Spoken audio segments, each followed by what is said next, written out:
I was facilitating funerals and memorial services almost every single day of the week.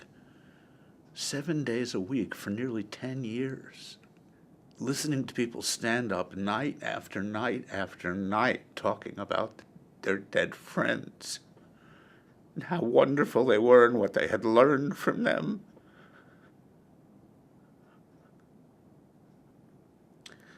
And in the midst of all that death, a community rose up. Something happened.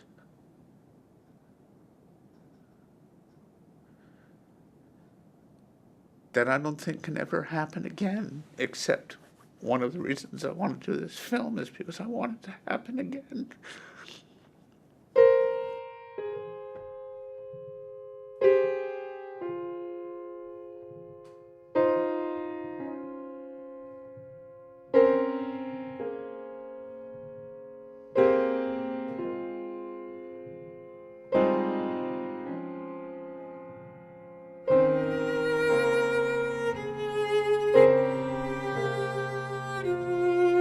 I decided that it was time to get the HIV test.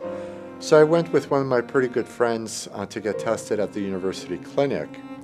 And then we went back together to get the results of the test. And for him, they gave him his results in the waiting room.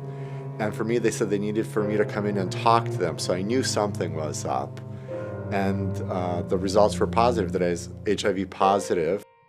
I've been positive since the early 1980s. That's an assumption. I was tested in 1991 and found out I was positive in 1991. But my doctor and I figured out that because of the kind of sex life that I had, the sexual life that I led, which was, I don't even know if there's a word for it, promiscuous, it doesn't cut it. And then I went to see my doctor soon after that, and he basically told me, well, you know, you've got like 2 to 3 years to live, there's no real treatments for it, and the best we could do is make you comfortable, which was a real shocker and surprise for me. And then after 1983, when I engaged in very little sex because I understood that people were dying from this sexually transmitted disease, and the sex that I did engage in was perfectly safe. There was no exchange of body fluids. That I've probably been positive since the early 80s or even the late 70s.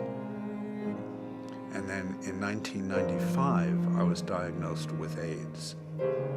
And since I was in the middle of graduate school getting my PhD, I decided, well, you know, I'm healthy now, I should continue proceeding towards my degree, see how things go.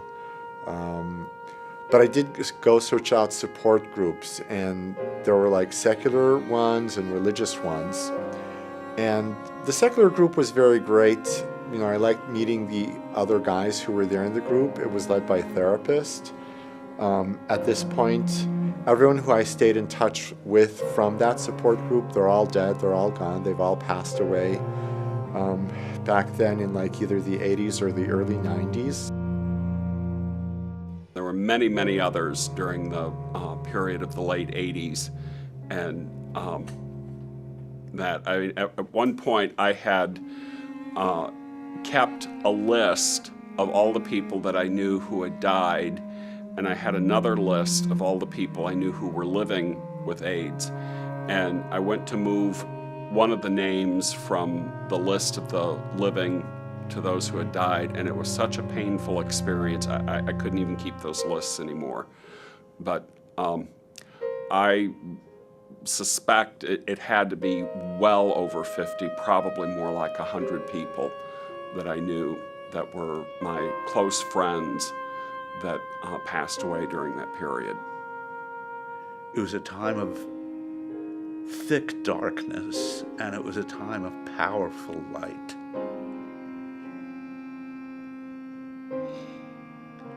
It was a time when the body was dying and the spirit was growing and living more and more and more and more.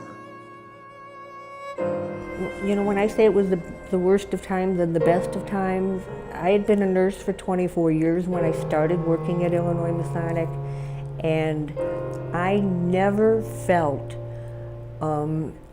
more like what I went into nursing for.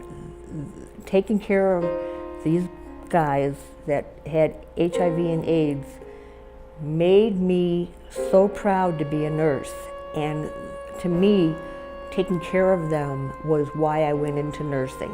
The rate of infection is alarming at this point.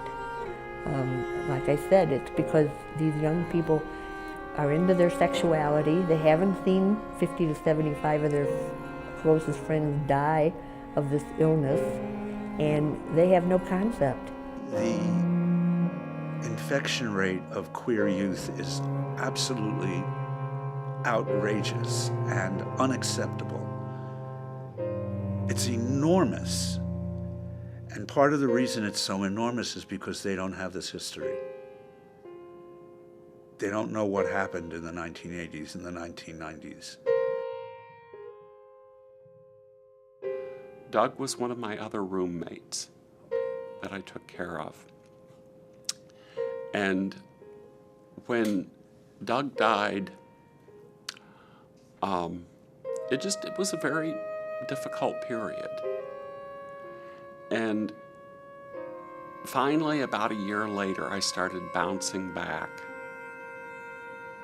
And as I did, I so vividly remember there was this one point where I was in the car and asking, some really good things had just started to happen, and I'm asking myself, why couldn't this have happened sooner? And it was as if there was someone sitting there with me that said, you weren't ready for it, and you've always been taken care of, haven't you? And I knew in that moment what real grace meant. And I hope that's what can keep me going. That's what I can keep my spirit focused on.